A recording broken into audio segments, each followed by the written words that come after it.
I know it feels like things have dropped to the floor, and your heart is heavy, you can't take anymore. You did your best and give it all that you could. I know it feels like you got less than you should, but I say, hey babe, don't turn around and walk away, baby. I ain't lying when I say, hey babe, don't turn around and walk away, baby. We'll be fine.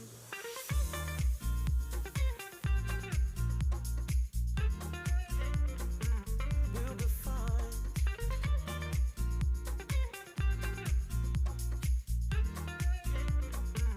We'll be fine. Start again and pick things up on the ground.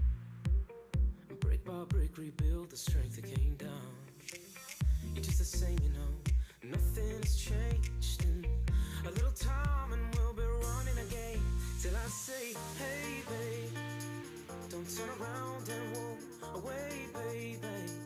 I ain't lying when I say, hey babe, don't turn around and walk away, baby. We'll be fine.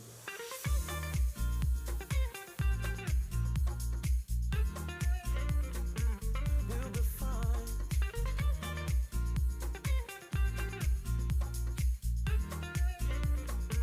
We'll be fine. If you give it some time, a little space and you'll find another spark in your eye. We'll be on our way. Till I say, hey babe, don't turn around and walk away, baby. I ain't lying when I say, hey babe, don't turn around and walk away, baby. We'll be fine. Hey babe, don't turn around and walk away, baby. I ain't lying when I say, hey babe, don't turn around and walk away, baby. We'll be fine. Hey babe, hey babe, hey babe, we'll be fine. Hey babe, don't turn around and walk. Hey, what's up, Eastown? My name is Evan. We're so glad you are with us this morning. Happy Sunday. We're going to get started in about 5 minutes. Grab your coffee out there. Check in your kids at Eastown Kids. We've got an awesome morning planned for you, so you want to get in here for it. If you're watching online, we're so glad that you tuned in with us. Look forward to meeting you in person one day. But again, thanks so much. Text Eastown to 94000 to get connected, and we'd love to get connected to you. Otherwise, get those kids checked in and get on in here because it's going to be an amazing morning. Thank you. Somebody to hold me tight. You don't even have to mean it. Oh. And you can take a place tonight. You don't even have to talk in the morning. No, I know it ain't right. But you can take a place tonight.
Man, that makes me want to dance. But people specifically requested me not to do that. So, yeah, that was beautiful. Beautiful. Yes, look at that. It was a rock.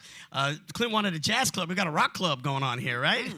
Hey, everybody. Happy Sunday. Hope everybody's doing good. My name is Jimmy. I serve on our guest experience fit team and help co-lead our recovery ministry here at Eastown called Celebrate Recovery. Hey, I'm Evan. I'm on the leadership team. I also serve up in Eastown Kids, and we're super glad you're with us this morning. Yes, and if you are viewing us online or in our parent viewing room, happy Sunday. We are so glad that you're here. And it's great to be back in person. We did Eastown at home on Sunday last week, and we really hope that everybody took the time to rest and rejuvenate and really love local. We talked a lot about that, around how do we take this opportunity to love local.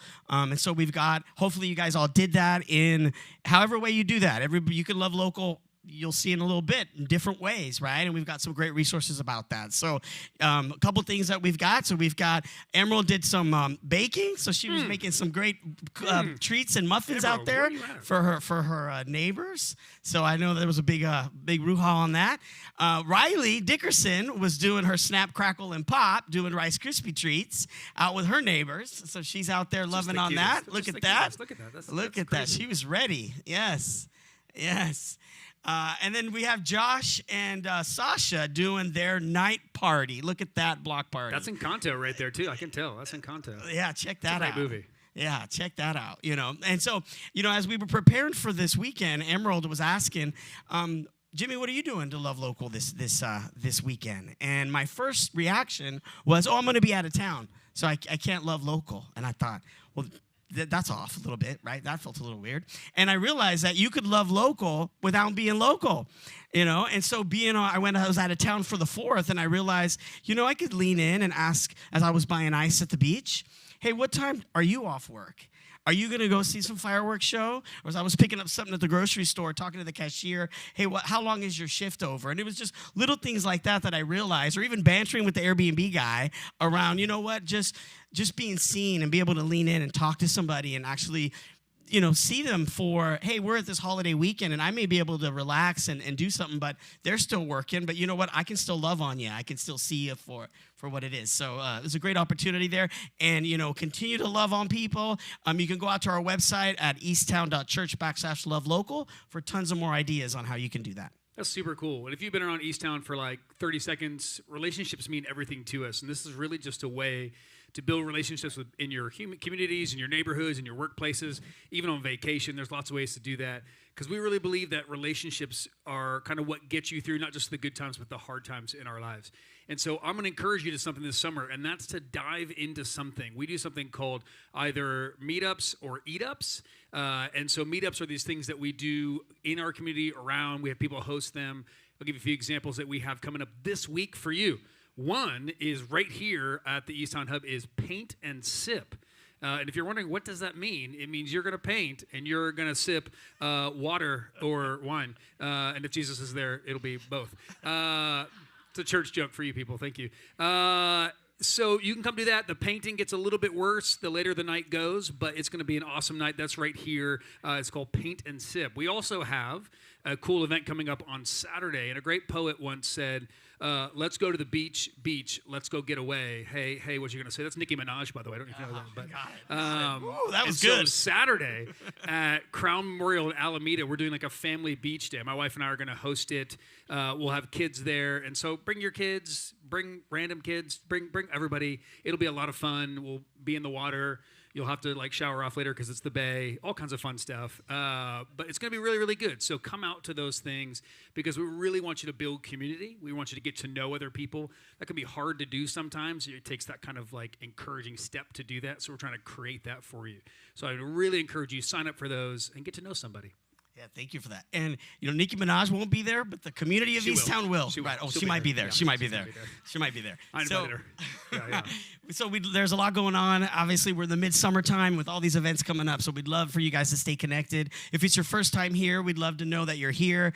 There's a connection card on the back of the chairs or in the front row there. So if you've never filled one out before, please fill one out. We'll be in the back after service at the This is Eastown wall. You can drop it off at the generosity box, and we got got a free gift for you. We'd love to talk to you and connect with you. And if you're online, we see you. Please text Eastown to 94000. Say hello. We'd love to connect. Totally. We have a great morning plan for you. And before we do that, we're going to go into time of just connecting with each other. Turn around, get to know somebody, introduce yourself, ask them how their holiday was. Don't look kind of like intensely at the floor. Come on, this is a moment to be social with each other. You can do it, even just for a minute. I promise after a minute, we'll get going, and then, it'll alleviate the awkwardness. But otherwise, have a great morning and happy Sunday.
When I think that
Good morning.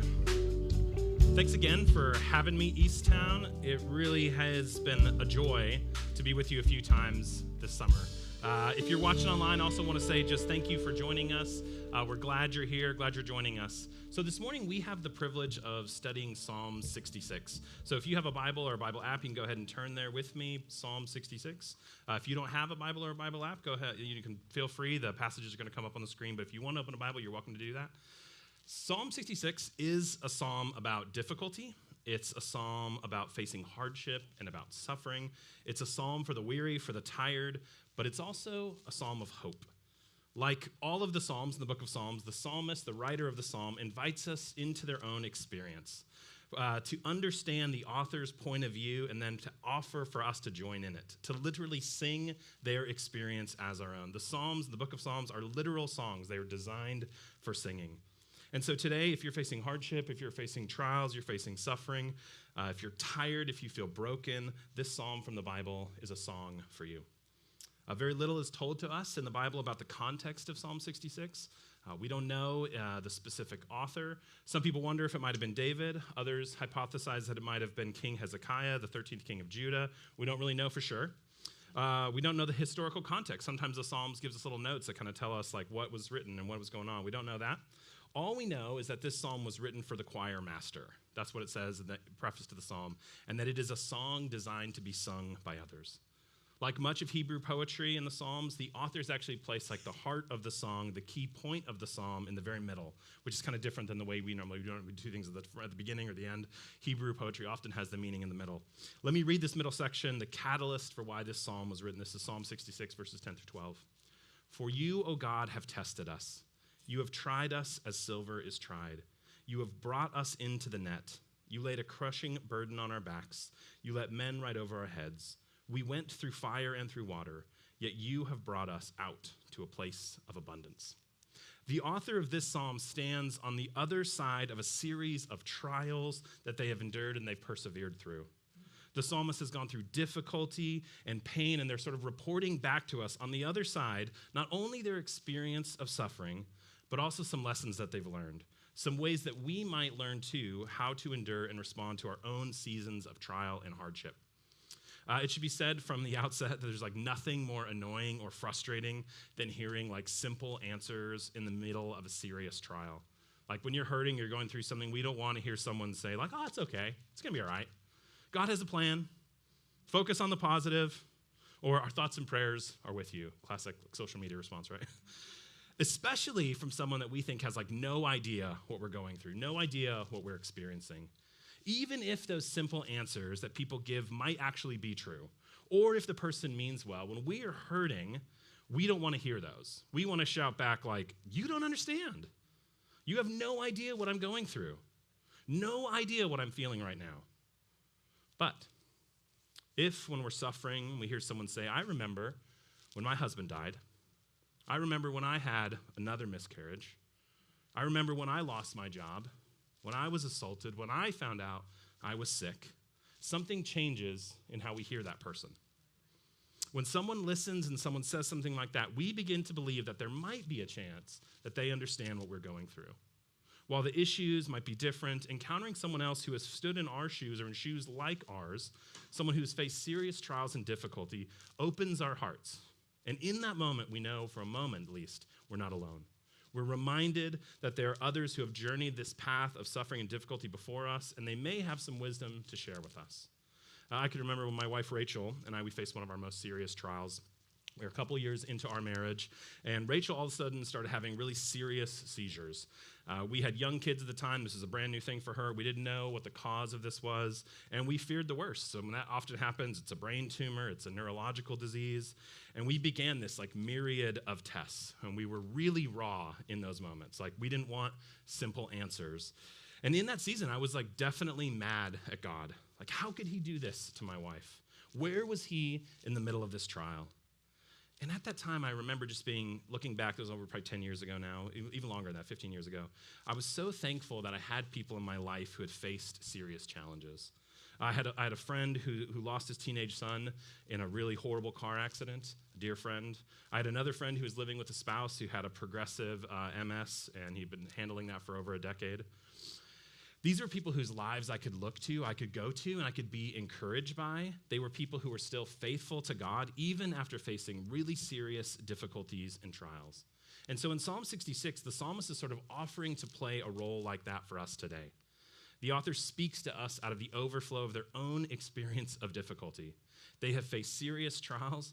Their situation is described as a crushing burden in verse 11. They've gone through fire, they say that in verse 12. And while that specific situation maybe that they're going through isn't totally given, this is a song that is written by someone familiar with pain. And yet, they're on the other side. This section that we just read, it ends with the psalmist saying about God, "Yet you have brought us out to a place of abundance." This is a song of hope. The counsel given in this psalm is from someone who's endured under great trials, speaks wisdom from that other side, and yet has remained faithful to God.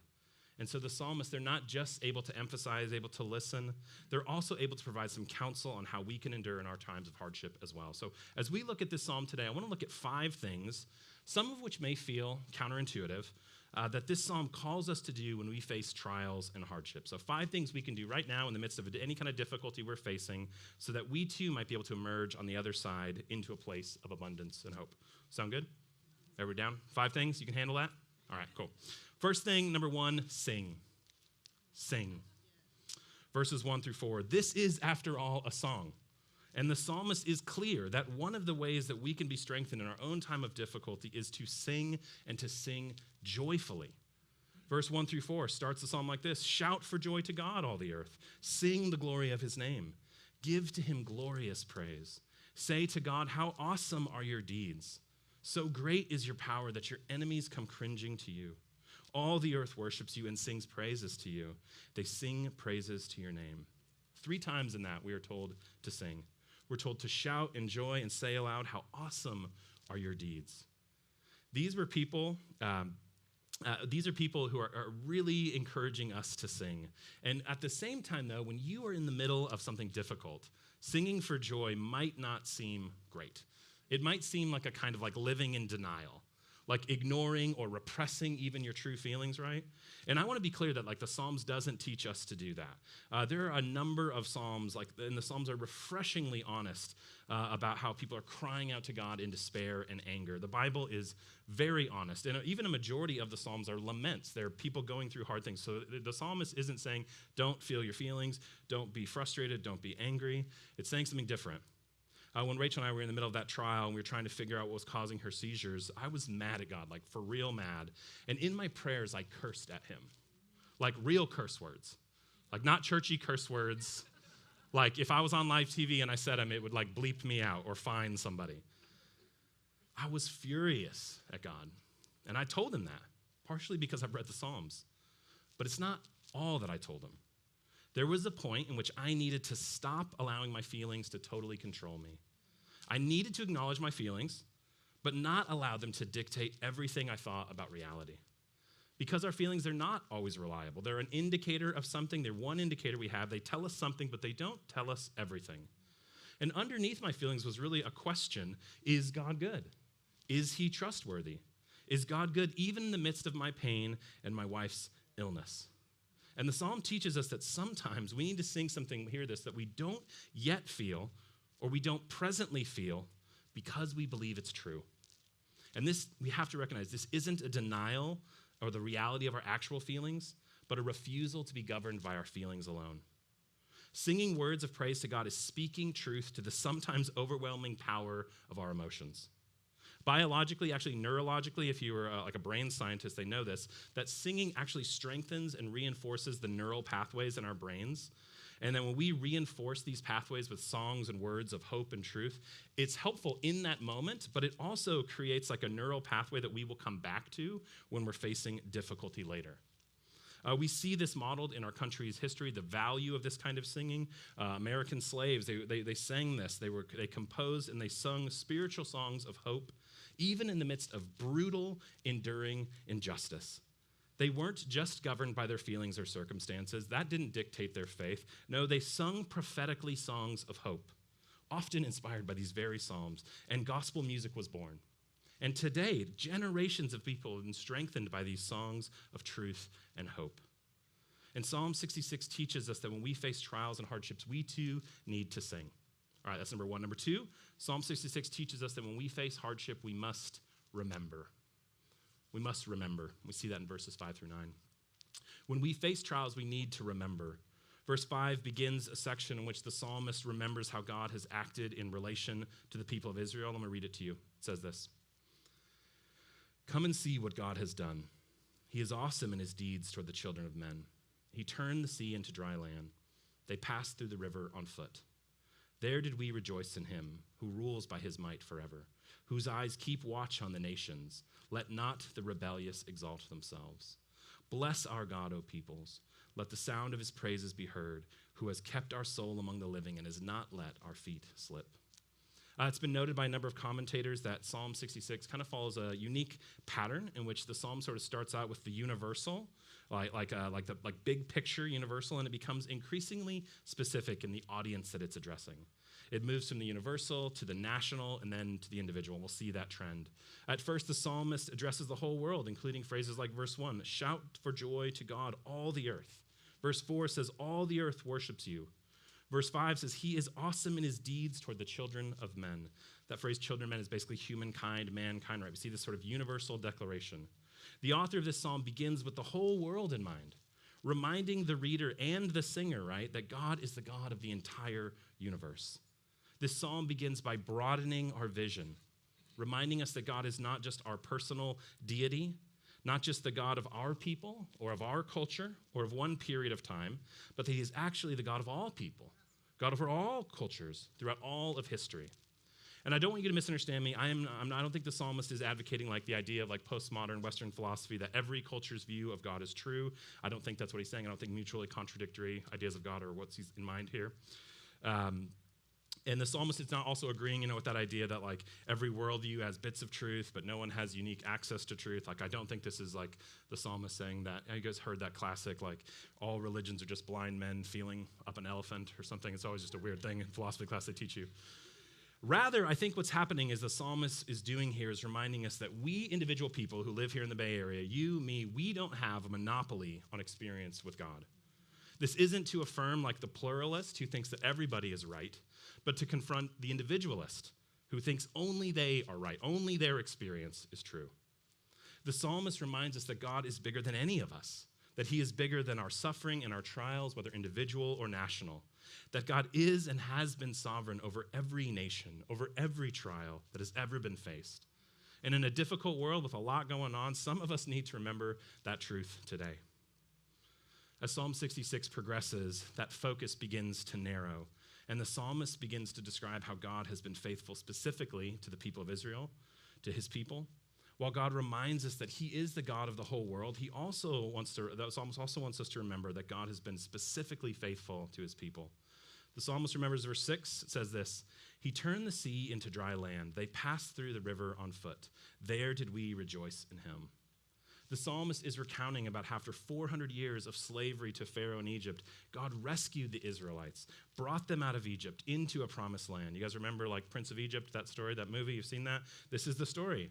To begin this new nation for themselves. And during this rescue, God uses Moses to bring the Hebrews to the edge of the Red Sea. And the armies of Egypt and Pharaoh were closing in on them, and then God shows up in a spectacular fashion. Maybe you're familiar with the story, you've seen the movie, but sometimes we forget the details. Let's read them again. During the trial of the Israelites, they had lost confidence in God. They were freaking out. They were facing a hardship and a trial, and they wavered in the faith. In Exodus 14, it says this, when Pharaoh drew near, the people of Israel lifted up their eyes, and behold, the Egyptians were marching after them. They feared greatly. And the people of Israel cried out to the Lord. They said to Moses, is it because there are no graves in Egypt that you have taken us away to die in the wilderness? It's encouraging. What have you done to us in bringing us out of Egypt? Is not this what we said to you in Egypt? Leave us alone that we may serve the Egyptians. For it would have been better for us to serve the Egyptians than to die in the wilderness. And Moses said to the people, fear not, stand firm, and see the salvation of the Lord, which he will work for you today. For the Egyptians who you see today, you shall never see again. The Lord will fight for you, and you have only to be silent. The Lord said to Moses, why do you cry to me? Tell the people of Israel to go forward. Lift up your staff, stretch out your hand over the sea and divide it, for the people of Israel may go through the sea on dry ground. And I will harden the hearts of the Egyptians so that they will go in after them, and I will get glory over Pharaoh and all his host, his chariot, and his horsemen. The psalmist reminds the Hebrew audience of this critical national story in their history. And he reminds us today that there have also been other times when we have been afraid, other times when we might have lost faith. And yet, do we not remember? Did God abandon you? No, God showed up and rescued them. Do you have a story like this that you need to remember in your own life? Can you look back in your own story and remember a time that God showed up and rescued? A marriage saved, a time of grief healed, depression endured, a body restored, a relationship reconciled? Maybe in your present season of trial, it would be good to remember a past time that God showed up. Can't think of one? Struggling with that? Think about this. Maybe this present moment that you are in is a time that you will look back on in the future and be encouraged by. Maybe what you are enduring today will be your encouragement tomorrow. Remembering reminds us that that too is possible. Psalm 66 teaches us that when we face trials and hardship, we need to remember God's faithfulness in our stories. And maybe this week you can take some time to write some of that out in a journal, to talk to a friend about some times when God showed up for you, to share together, hey, when is a time when, whatever you're going through right now, when you really were clear and knew that God had shown up? Has that happened to you? Tell someone about that. We need to remember these past times if we are to endure present seasons of difficulty and crisis. Third thing, number 3, the Psalm 66 teaches us when we face hardship is that we must believe. We see this in verses 10 through 12. When we face hardship, we need to believe. God, he'd rescued the people of Israel time and time again. He'd been faithful to defeat their enemies, to save them from defeat again and again. But when we come to verse 10 through 12, what we read earlier, which I said is kind of the heart and the crux of this psalm, the psalmist describes God's actions a little bit differently. God isn't just described as the people's rescuer, right? He's actually in some ways behind these trials. It says this, "For you, O God, have tested us. You have tried us as silver is tried. You have brought us into the net. You laid a crushing burden on our backs. You let men ride over our heads. We went through fire and water, yet you have brought us out to a place of abundance." This is a difficult text, right? And yet this isn't like the sermon to parse out how God's sovereign control works, how free will works, how God is in control, and yet the Bible still describes the world as being in rebellion against God and broken by sin. These are really important issues. I'll save them for Clint and Michael. Feel free to email Clint. I believe, though, there are sufficient answers to these questions. But what I really want to highlight this morning is that the psalmist is able to praise God even while they maintain that God is fully in control during his hardships and trials. I think many of us, we get stuck and we seem to think that if God is good, and if something bad happens, then he must not be in control. Or that if God is in control and something bad happens, then he must not be good. But the psalmist doesn't seem to get stuck with either of these two conclusions. And here's my best guess why. I think the psalmist views his difficulties or views her difficulties as circumstances used by God for the psalmist's own benefit, for their refinement. I love how Augustine, the 4th century African scholar, he commented on this psalm. He says this, "You have not fired us like hay, but like silver. By applying to us fire, you have not turned us into ashes, but you have washed off our uncleanliness. You brought us into the net, not that we might be caught and die, but that we may be tried and delivered from it. You laid a crushing burden on our backs, for in our pride we had lifted ourselves up, but we were bowed down in order that being bowed down, we should be lifted up for good." I love that perspective, and yet I recognize how hard it is to maintain. Do you believe that God is powerful enough to use what you are going through to ultimately refine you and benefit you? How about God using this present trial for you, not just for you, but to benefit someone else? Is it possible that God is working in this difficulty for your good or for the greater good you can do for someone else? Psalm 66 teaches that we must believe that God can redeem or use any, and I really mean any, hardship for our good and for the good of others. Okay, the fourth thing Psalm 66 teaches when we face hardship is that we must obey. Obey. We see this in verses 13 through 15. When we face hardships and trials, we must obey. As Psalm 66 continues, the focus of the psalm, it continues to become more personal. Beginning in verse 13 through the end of the psalmist now uses personal pronouns. The text is now their own story. Let me read Psalm 66, verses 13 through 15. I will come into your house with burnt offerings. I will perform my vows to you, that which my lips uttered, and my mouth promised when I was in trouble. I will offer to you burnt offerings of fattened animals, and with the smoke of the sacrifice of rams. I will make an offering of bulls and goats. The psalmist now reflects on their life after facing hardship and sort of commits to a life of sacrificial obedience. They'll follow through with the things that they vowed to do when they were in trouble. They will obey the statutes that God called the Israelites to do in the Old Testament. They will give back sacrificially to God because of what God has given and done for them. How easy is it, though, for us to stop obeying God when things are difficult? Right? When things are difficult, when we feel overwhelmed, we feel burdened. And so maybe we tell ourselves, right, like we're entitled to some kinds of disobedience.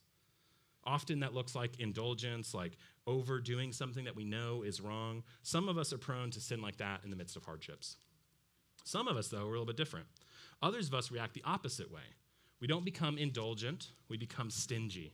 We tell ourselves, with everything that I'm going through or I've gone through, I don't have to do some things anymore. I don't have to be patient. I don't have to forgive. I don't have to serve. I don't have to be generous. But the psalmist describes obedience, not indulgence or stinginess. And one of the ways that we are called to endure in a trial and to thrive after a trial is by simple obedience. Doing what God calls us to do, living the life that Jesus modeled for us, rejecting the temptation to indulgence or stinginess. We stay obedient to his commands. We stay faithful to him. We keep being generous with our love towards others. Is there something that you're increasingly tempted to in seasons of difficulty?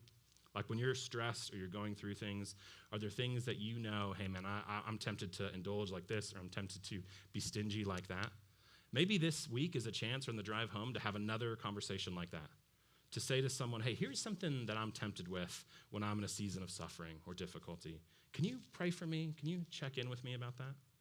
I'd love for us to be really practical with one another, and so we understand one another and say, hey, when I'm going through a hard time, this is what that sometimes looks for me. Will you help me? Okay, fifth, final thing that we see from Psalm 66 that teaches us how we might face hardship well is this. Tell someone. Tell someone. See that in verse 16 through 19. The final call from verse 66 is that we are supposed to share our experience with others. Verse 16 through 19 says this, come and hear all you who fear God, and I will tell what he has done for my soul. I cried to him with my mouth, and the high praise was on my tongue. If I had cherished iniquity in my heart, the Lord would not have listened, but he truly God has listened. He has attended to the voice of my prayer. I believe this is true both during and after our trials. We need to share with others during our trials because we need people to be praying with us. We need people to hear our stories. We need to hear their stories. We need people to listen and to empathize with us. And we actually need people to hear and carry our stories. And we need to hear and carry the stories of others to remind ourselves that we are not the only ones facing trials. We're not the only people. None of us are meant to struggle in isolation. But I think that's what so many of us do. It's so many of us what we choose to do. Maybe it's pride, maybe it's fear, maybe it's a lack of vulnerability. But I want to be clear, I don't think anybody gets better in isolation. There's a dynamic I've noticed over the years as being a pastor, but also myself, that when people have a season or a hard time, they do, and I want to describe it to you. And it looks something like this. We start to feel overwhelmed, we start to feel stressed, we start to feel discouraged, maybe we're going through something hard, and so we have this feeling that we need to pull back from relationships to take care of ourselves. And that sounds really good on the surface. And so people, they give us distance. If we're involved at a church, we pull back. We might drop out of a small group or attend infrequently. We might stop serving, and we might stop attending church or attend infrequently. And usually we pull back from friends and relationships, and we begin to self-isolate. And here's what I've noticed again and again, that when we do this, we don't get better. Usually we stagnate or we spiral. In isolation, our problems grow, and then we've cut ourselves off from the very mechanism, Christian community, that God has given us to help us through our trials. And it's not until we re-engage with others that we begin to experience breakthroughs. So I just want to encourage us to say, let's not pull back from one another. If you are in the middle of a trial or a hardship, let's press in towards relationships with other people. That is how we will get better, not alone, but together. Finally, last thing, we need to tell people not just during our trials, but after. That's part of what this psalm is, right? After they've endured a trial, they are sharing with us their experience, their victory. And we should want to share and testify how God brought us through our sufferings and our difficulties. That's why the psalmist writes this song. And this can happen inside or outside of the church. We can testify to encourage other believers. We can testify to people who don't yet believe so that they might be drawn to faith, so that they might have a place to go in their time of need. They might be helped by God in their times of difficulty.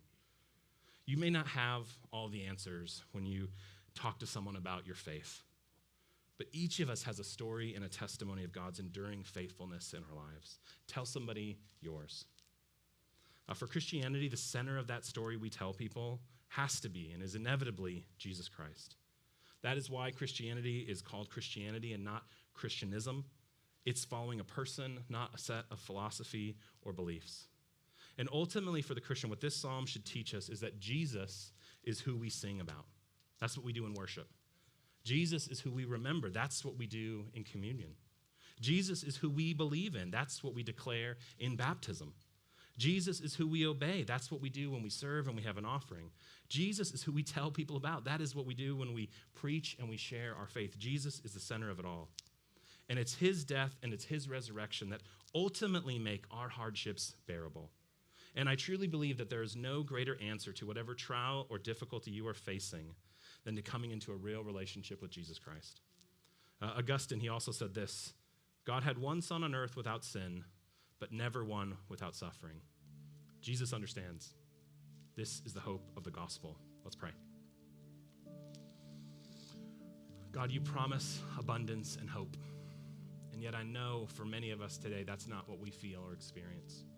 So God, I pray that in this time of difficulty, that we would come to Jesus, that we would see him as someone who understands our difficulty, and yet rose again, is the ultimate picture of hope, the ultimate picture of abundance. Let us come to him today. Amen.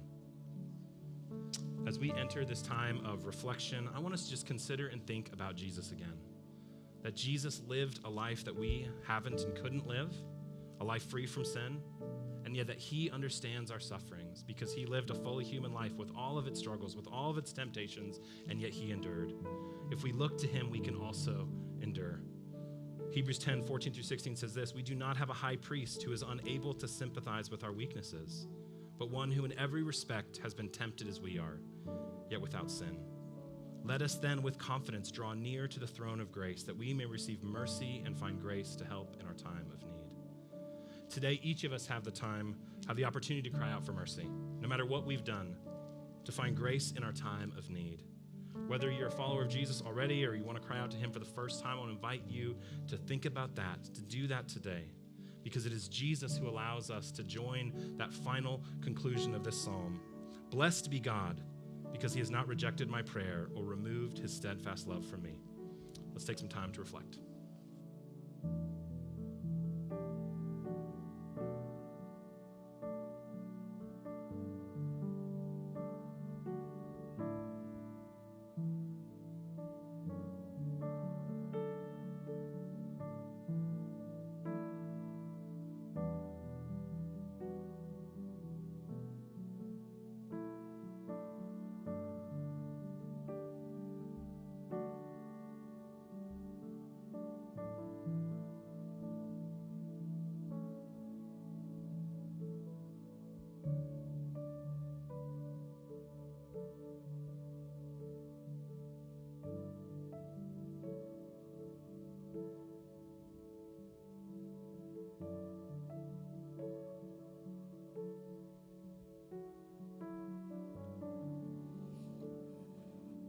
As we start to sing today, we are going to sing a new song, and it's called Abide, and that's a very churchy word.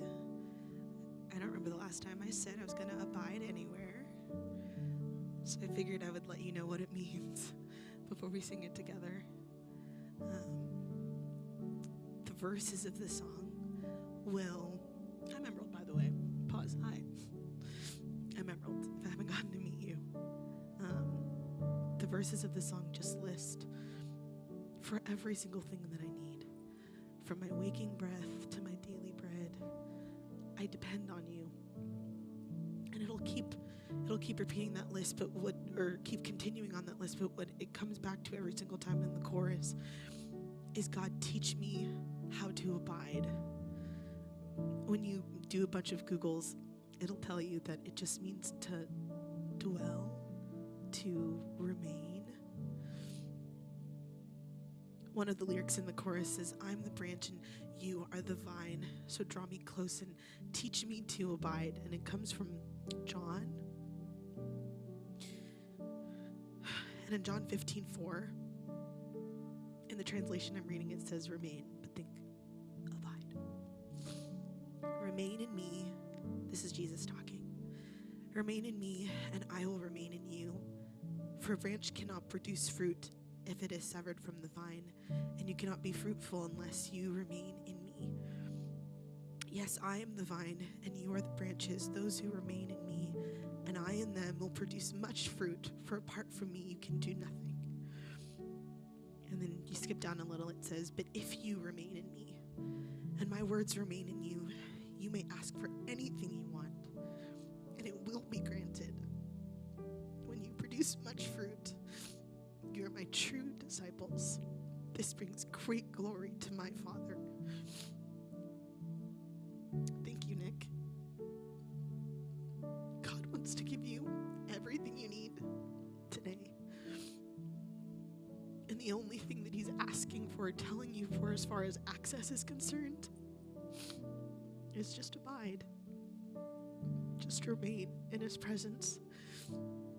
So I'm going to sing this first little bit for you so you can learn it, and then we can join together and practice singing.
Stand with me as we sing this together. Where the Spirit leads, as I'm following, I depend on you.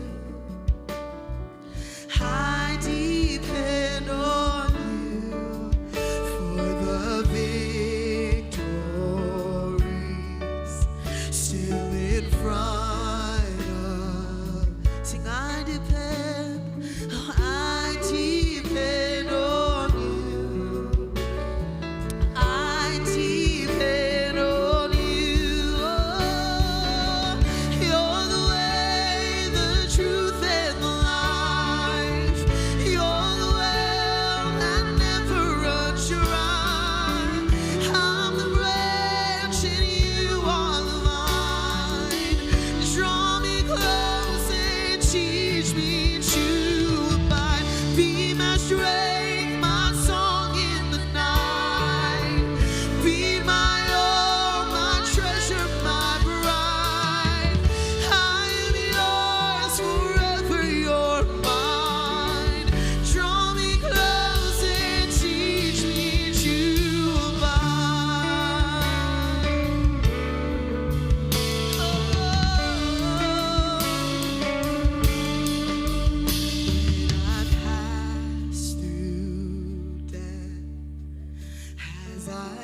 Sing, I depend.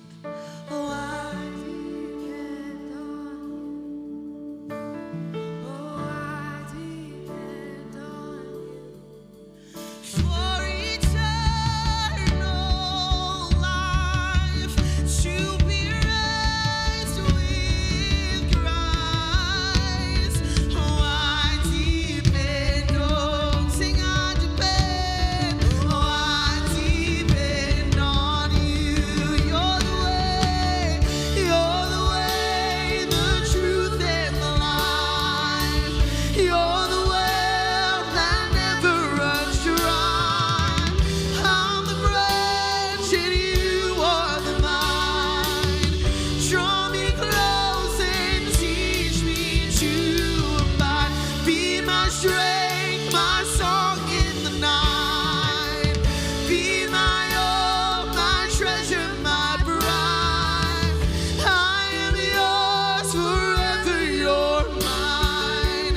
Draw me close and teach me to abide. Teach me to abide. You got everything I need.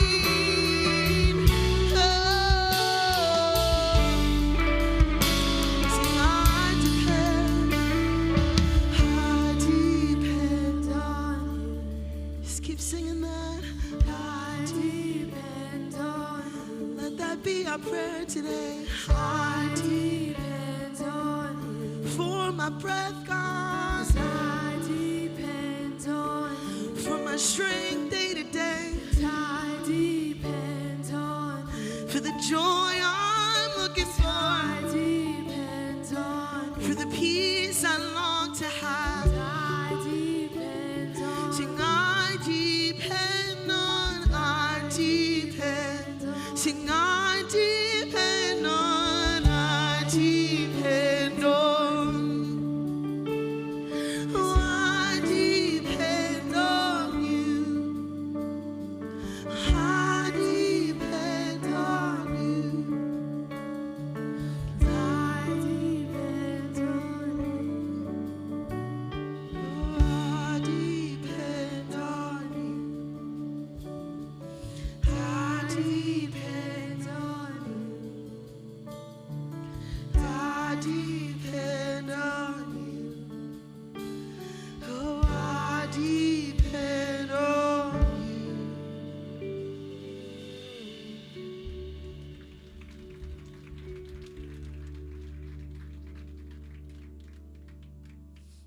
We're going to sing one more song today called More Than Enough. And we're just going to continue kind of in that same sentiment. It's a little bit more upbeat. You guys sound beautiful, by the way. So if you want to keep singing with me, the words are going to be up on the screen. Don't laugh, Diana. I'm not lying. You do sound good. If you don't know the words, they'll be up on the screen and you can follow along.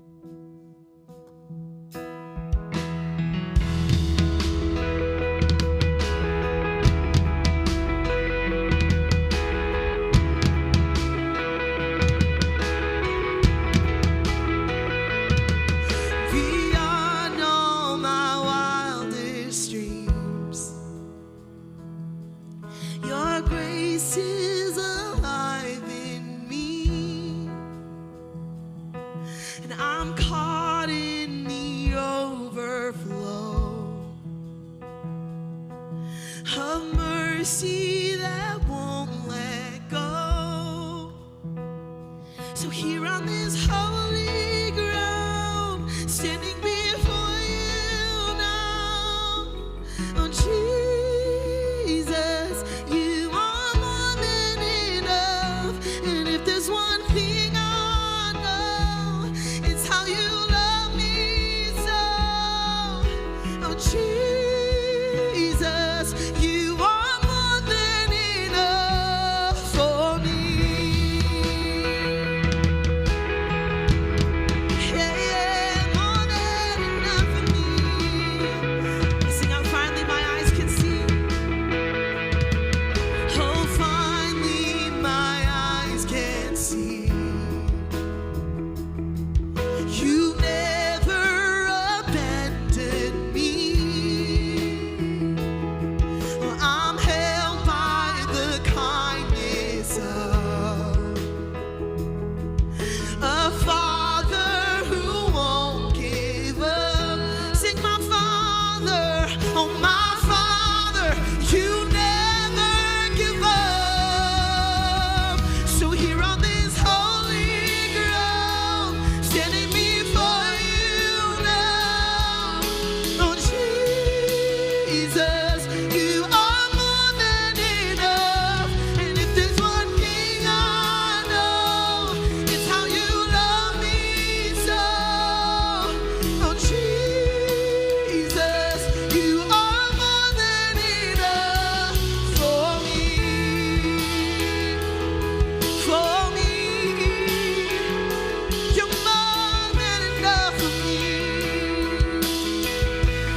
every storm, in every battle, all my life, you are enough for me. Let's sing that again.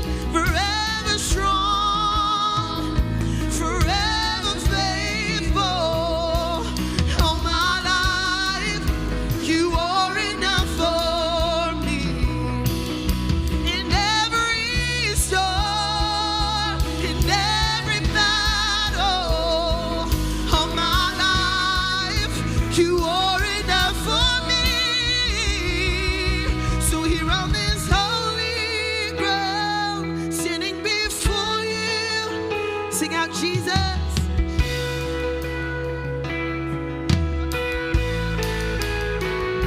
And if there's one thing I know, it's how you love me so. Oh Jesus, you are more than enough. Here on this holy ground, standing before you now. Jesus, you are more than enough. And if there's one thing I know, it's how you love me so. Oh Jesus, you are more than enough for me. For me. For me. You got everything I need.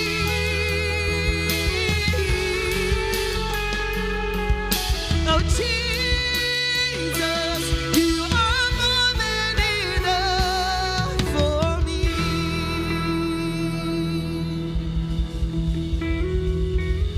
Let's pray together. Jesus, thank you so much for every reminder, whether it is the one that we can think of right now or if it's the one that we'll be reminded of when we have those conversations, when we tell someone, when we connect with other people. God, thank you for the reminders that you always, always, always come through.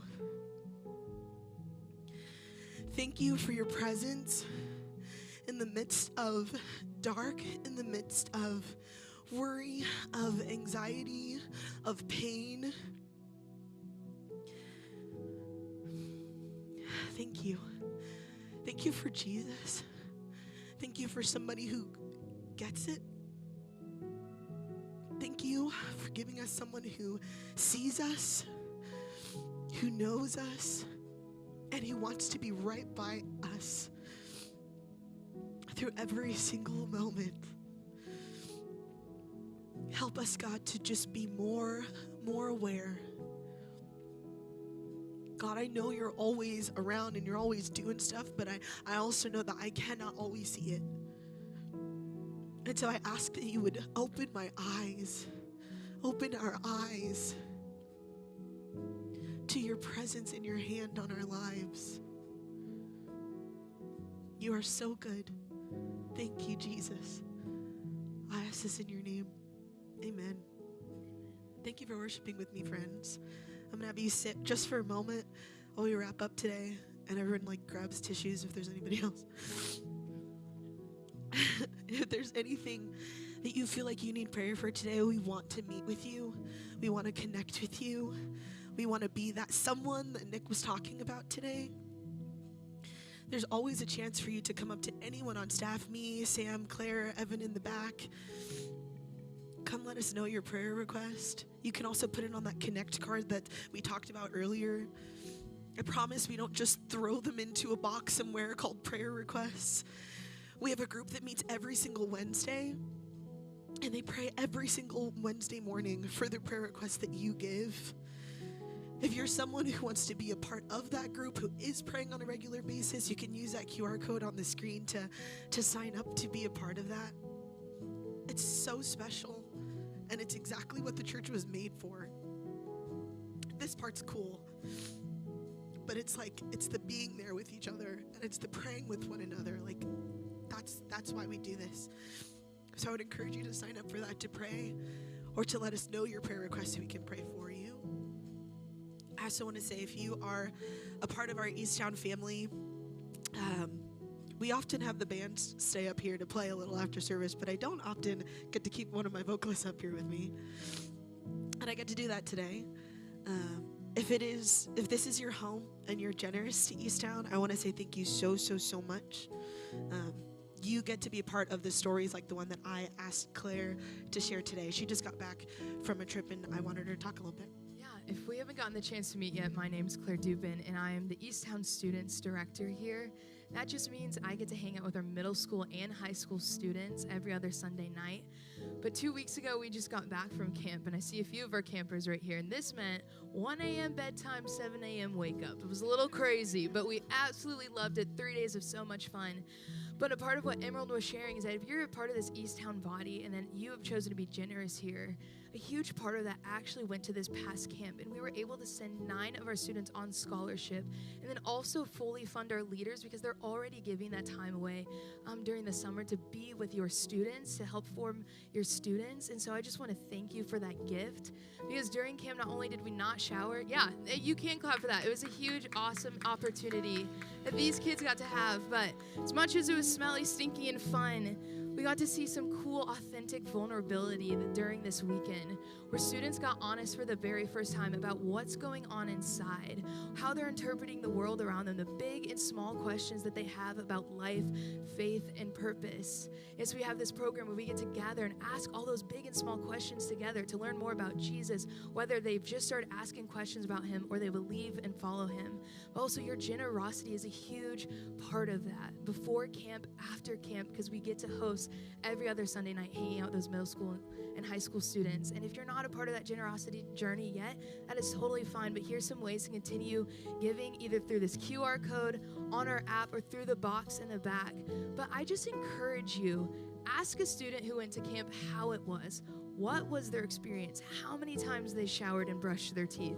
All of it is a part. That's a dichotomy of camp, and it's so much fun. But they want to share it, and I want you to hear about it so you can be encouraged, and they can also continue to be encouraged in their relationship with Jesus. So just thank you. Can we give it one more time for summer camp? And Claire, our students director, and all that she's done to make that happen, the relationships you've built leading up to that week. Thank you for what you do. Today's been awesome, guys. Can we get up for Nick one more time? Thank you so much, Nick. We are gonna go outside now, and we're gonna have some ice cream. I don't know if you knew this, but we've got root beer, we've got orange soda, we've got a ton of ice cream. You're actually not allowed to leave until you eat some. Yes? Everyone nods their head because they agree with this? Perfect. Have a really great Sunday and a really great rest of your week.